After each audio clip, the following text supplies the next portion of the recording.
Is Immortals Fenyx Rising worth our time? We're about to find out.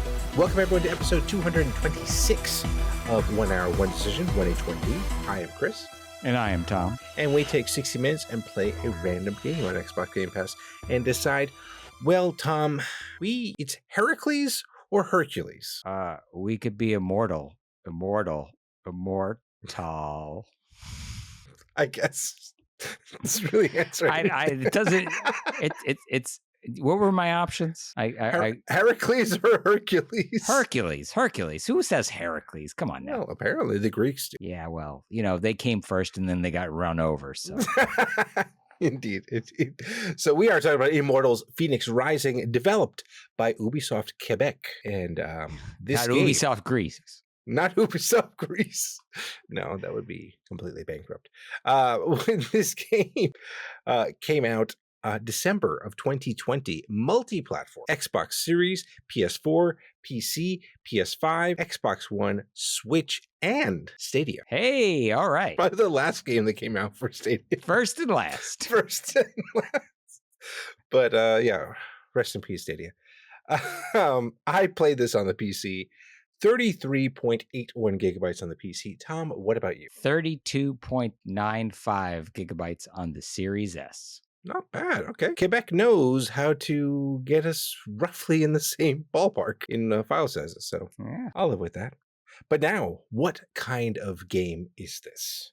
I put very boringly third-person action. Okay. I put third-person open-world adventure, and I kind of put Metroidvania game. We'll talk about that a little bit later. Okay, all right. But now let's talk about that game. All right. I have traverse the environments using a mix of platforming and combat to complete objectives. Run, climb, and fight your way through an open world, completing objectives. That's what I put. Yeah, it's pretty similar, honestly. Yeah. You're traversing. That's how. Those are different types of ways that you can traverse. So absolutely.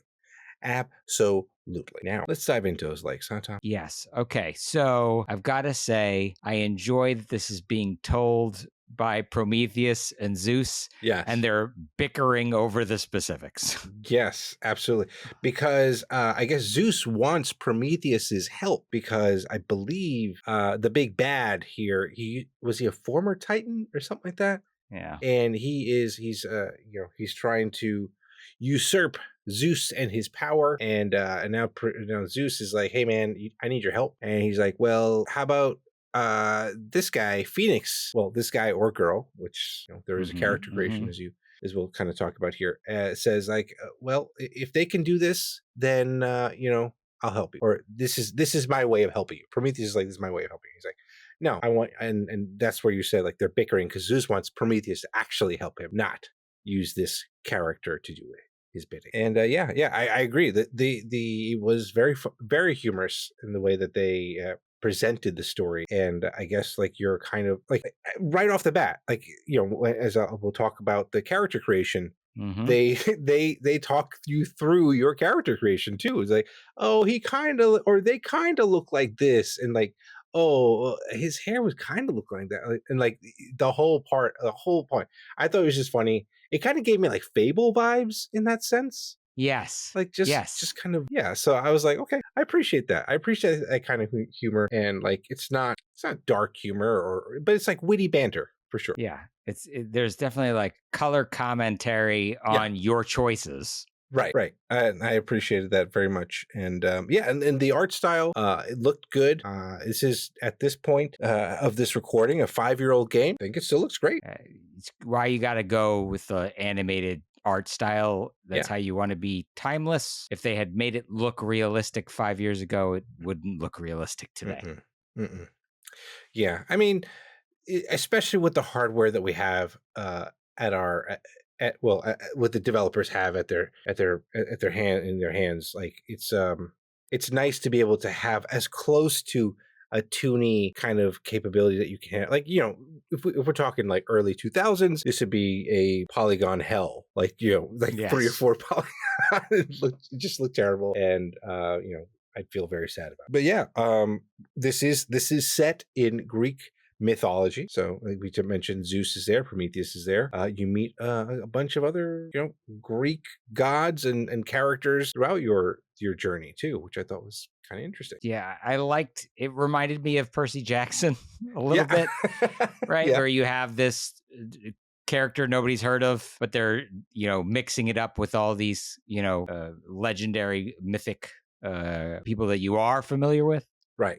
Yeah, and to kind of touch base on that, your character is like basically the shield holder for their brother, and they crash land on this island, and then you're the only survivor essentially of this ship of this voyage, and then you come to find out that like all of the people on the crew essentially has become turned to stone. So now you're trying to figure out what that is and what happened. Like you see your brother with his sword, and then his sword is he got the sword from Achilles. So you go like more kind of Greek mythology characters, and then you start to grab certain other items from other mythological characters in the Greek world as you progress in the game. So yeah, good stuff. Yeah, there's plenty of games out there that pull from this well. Yeah. But it's nice that this one has some humor and Yeah. it's more animated. It's certainly not God of War, right? Where it's really angsty and serious. It's Right. it's not that way. Yeah, they took their own lane in this particular era genre whatnot, and I appreciate them for doing that. And but like all those other games, I think you have a lot of access to different items Yeah. and different weapons. Mhm. So like you get a lot of items and abilities in this first hour that Oh yeah. it never felt stale at any point during the hour. I felt like I was kind of constantly getting something new Right. to try. So Yeah. that's really cool. I think the other thing that I thought was really cool is the scout mechanic. So like Hmm. you at one point you climb up to a high place and you have to find something, Hmm. and so that you can set it as a map marker, right? So Right. you're literally looking across the map. You find the thing, you hit A or whatever, and it marks it and it saves it as a waypoint in your map. Yeah. Okay, sure, but it doesn't end there. Like you can keep looking around, and as you keep looking around, the controller vibrates if you're close to something, and then you Hmm. can kind of like figure out exactly where it is, and then it like you hit A again, and then it marks something else. And I'm like Oh. spinning around 360, and I'm like marking dozens of points of interest all Huh. across the map. And then you pop open your map, and there they all are. And so as I was walking around, it's like, oh, here's a chest. Here's a wellspring. Here's something Huh. to explore. And it's because I had taken that time while I was up there with the looking out across the map and Yeah. marking all these things. So Wow. Okay. Cool. I thought it was pretty much just doing the Assassin's Creed kind of thing where you get the point of interest or like that high point where you open up or like remove the fog of war for a certain area. But that's cool. I didn't even think about like that you can actually look around and actually mark points of interest there. So that's neat. Wish I did that, but that's okay. That's okay. But I will agree, there are a lot of points of interest in the game, and they weren't like super spread out. So you could always yeah. like the things always are just kind of catching your eye and not too far. You say, oh, what's that over there? Like you know, go check it out and stuff like that. So I appreciated that that was there. It wasn't a Bethesda game where you had to walk like, like an hour to find something. So I yeah, will say that the map, like the area of the map that I played in for the yeah, first hour, wasn't terribly large, yeah. but it was clear from like looking at the map that the world is big, Oh yeah, with yeah. and it's going to have if all these other areas are as populated as the one area that I Yeah. did see, there's going to be a lot here to see and play with. So Yeah, like I felt like it's doing the Witcher style, Witcher 3 style, where it's like, all right, here's your little open, like your first like kind of open world area, and then so you can kind of get familiar with the types of objectives, and then it's like, okay, you got it, you understood. Boom, here's this like much bigger area for you to explore, but now you have a better understanding. Like I like that. I appreciate that there's that kind of like a you get a little taste in a smaller environment, so you're not super overwhelmed at the beginning. Limit the variables as you introduce Yeah. things to the player, so that they can get comfortable, relatively quickly in a safe environment before you dump them out into the world at large. Yeah. I think also kind of going back to the art style and stuff like that. I appreciated the animations overall. I think like your character does like these little quirky things that I appreciated, like with its jump animation, and then like how like even like as you're kind of like slowing down, there's like a little bit of like you could feel like the momentum kind of stopping and starting, and like, that stuff was like that was really cool that they took the time to do all that for the character. So and hey, this game has a parry, and the parry feels pretty dang good. Obviously you can dodge things, but parrying, it slows down things when you time it right, when you when you block something or parry something at the right time. And I'm glad that they did that. Combat overall I think was simple, but I think still overall felt like satisfying for what it was. So yeah, I'd agree. And then you can climb everything. This has got that kind of Zelda vibe. So you can climb everything. You do have a stamina bar that you need to be aware of. So, and I'm assuming as you progress in the game, your stamina increases. But right now, you are kind of SOL if you're trying to climb something very large, and then it's like your character just kind of like pants and then lets go, and there's fall damage. You have to be mindful of your climbs. Yeah. You climb to this ledge, pull yourself up, let your stamina regenerate, climb to the next part, let it regenerate. If you just try to race straight up a sheer cliff, it's probably not going to work. No. Yeah, something to consider. What else you got there, Tom? That's actually it for my pros. Okay. Real quick. I think it's just interesting story enough. Interesting enough of a story so far. And I like the way that kind of again, like with Eternal Strands, the way that you can interact with the world was kind of cool. I think that there's at least from this point, there's a lot of variety in the objectives. Yeah. It wasn't just kind of fetch quests or things like that. So and then you have these portals that take you to these I don't know if it's like the underworld or something like that, but like that's where you kind of learn, like where there's kind of a puzzle mechanic to solving those particular areas, and that's also where you get your new abilities. So like being able to kind of glide or fly, and the thing that was cool, like being able to like utilize all those like tools on your quote unquote utility belt to figure out how to solve the next puzzle, which I appreciate. Definitely. All right, so now let's get to our dislikes then. Yeah, so I had some weird things go on. Like when I first started up the game, the brightness settings were disabled for some reason. Like it showed me that there were brightness settings, but I couldn't change them. Yeah. And I was like, well, that's weird. Either don't have them or, I don't know what was up with that. Kind of real okay, just getting into the game, right? So they try to sell you stuff from the main menu screen. That drives me crazy. I know it's just what Ubisoft does, but like there's a store, there's tons of microtransactions. Why does a single player game need Ubisoft Connect? Like you're not playing this multiplayer. No, unless there's like some sort of like time attack or something like that you can do, but even still. Yeah, that was one of my dislikes too. Using the Ubi Connect app on the PC just always irks me. It is an Ubi game. You gotta kind of go through that. And to your point about the UI, it was very icky that you had to use the controller as a mouse in the UI. I was like, ugh. Why? That was gross. Not fun. I'm never a fan of that. I don't know. Just figure it out. I don't know. Just anyway. So the other thing, it kind of goes into my other thoughts here, but like it's nice that there is a way to save online, but like you have to manually do it, and then like you're not like. I wasn't even sure like if it did it properly or not, because I had like moments where I was like, did it save? Did it do it right? And then like, because when I tried to load it on on my other device, it was like it threw some sort of weird error, and I was like, okay, that's odd. There is potentially a way to do like cross saves in this game through that online save. It's like a like, but also a dislike because of like how clunky they did it. So. I didn't mess with it, but it sounds like it was not intuitive. No. Yeah, you had to like do a manual. You had a regular local save, and then like I think when you did your online save, you had to pick a save that was local to then upload to their Ubi cloud or whatever. I don't know. It was weird.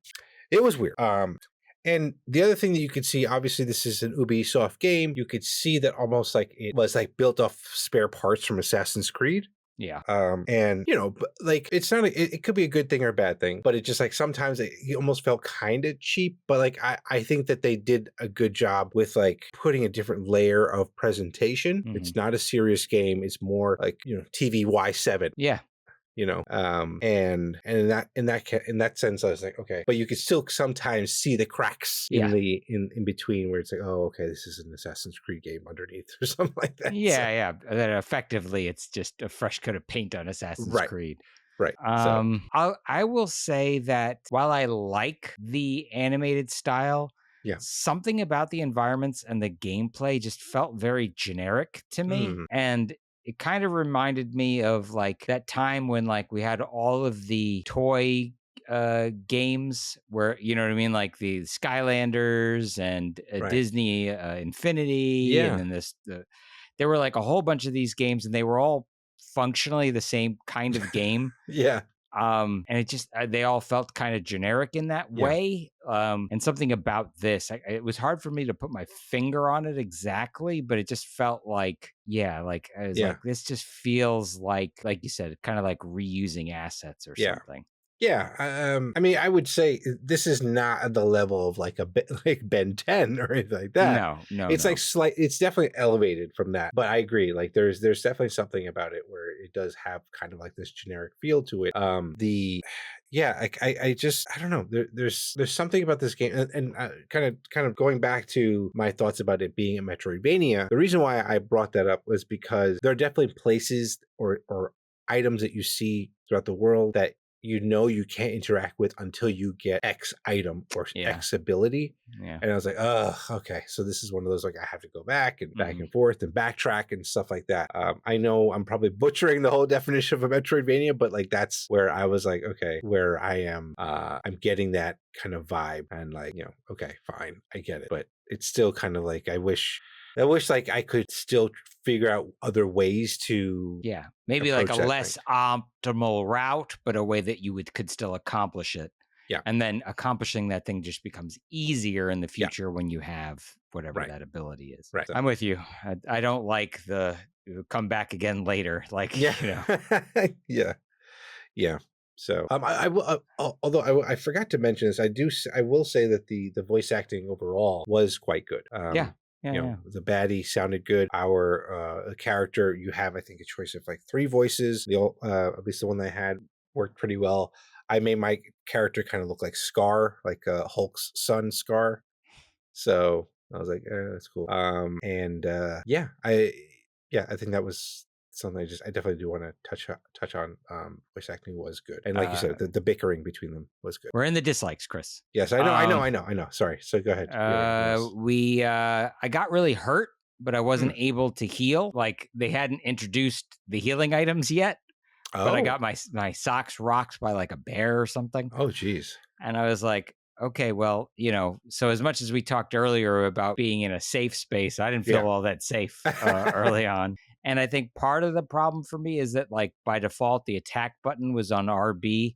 And I guess, I don't know, that just felt weird to me. Like I want it to be on one of the face buttons in a third person action game and it just isn't there. And so. Yeah, I think they had like, well, first of all, I appreciate that their jump was on the A button on the Xbox as opposed to, this, because clearly this is like a wink at like Zelda and Breath of the Wild and stuff like that. But over there they have the jump on the B position and it's like it's very frustrating for me. Anyway, the point is that I felt like that was kind of also a nod to the Souls like games where they have the attack buttons on the bumpers and the triggers and stuff like that. So it didn't mess with me too much, but I could see how that can be frustrating too, because when you're usually holding the controller, you're not really thinking, especially with an action game like this third-person action game. Yeah, you want to be able to attack it with using your thumbs. Yeah. I would think. Yeah, it's different if it's like a shooter or something. Then Right. then my brain is ready for that. Yeah. But like in a third person, Yeah. hack and slashy type game, I'm expecting that stuff to be on the, on the face buttons. Right. Right. All right. Shrugs. Yeah. So, shall we get to our other thoughts then? Yes, sir. All right. Well, how long to beat does say it takes about 25 to 40 hours to complete. It's a spread. It's a big spread, but it's, if you try to mainline it Open or world. There's I could totally see. you're totally going to be off the beaten path. So I could see that. And like I said, there is kind of like cross saves, but it's very janky and, but it works to an extent. So you can play this game on the go as well. What do you got there, Tom? Okay, so I got nervous in character creation because it's like locked. You can't really change it. Yeah. But I learned that you can actually get an item or ability later on that'll let you change your appearance, and Okay. so don't worry too much about that.